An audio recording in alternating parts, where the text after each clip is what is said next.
YouTube fam. Welcome back to our channel. Today, we are diving into a fascinating topic that's essential for all life forms, cellular respiration. Have you ever wondered how our cells generate the energy they need to function? Well, buckle up, because we are about to uncover the secrets of cellular respiration in just 2 minutes. Alright, let's start with the basics. Cellular respiration is the process by which cells convert the energy stored in nutrients, like glucose, into a usable form of energy called ATP, or adenosine triphosphate. Think of ATP as the cellular fuel that keeps our bodies running smoothly. Cellular respiration occurs in 3 main stages: glycolysis, the citric acid cycle, also known as the Krebs cycle, and oxidative phosphorylation. Each stage plays a crucial role in extracting energy from glucose. In glycolysis, which takes place in the cytoplasm, a molecule of glucose is broken down into 2 molecules of pyruvate, releasing a small amount of ATP and NAD, an energy-carrying molecule.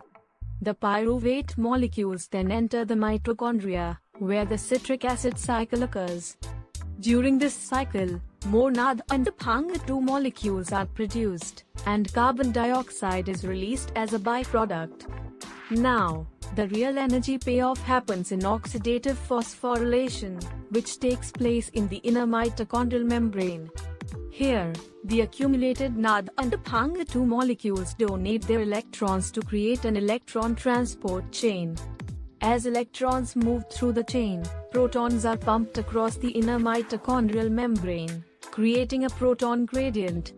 This proton gradient generates a flow of protons back into the mitochondrial matrix through an enzyme called ATP synthase. As protons flow through, ATP synthase harnesses the energy to synthesize ATP from the ADP and inorganic phosphate. This process is aptly named oxidative phosphorylation. Now, you might wonder, why do we need oxygen? Well, oxygen is the final electron acceptor in the electron transport chain.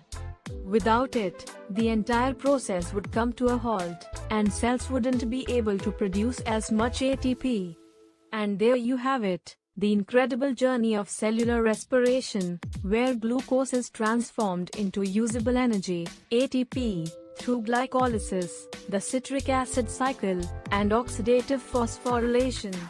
So next time you take a deep breath, remember that oxygen is essential to keeping this intricate energy-producing process going.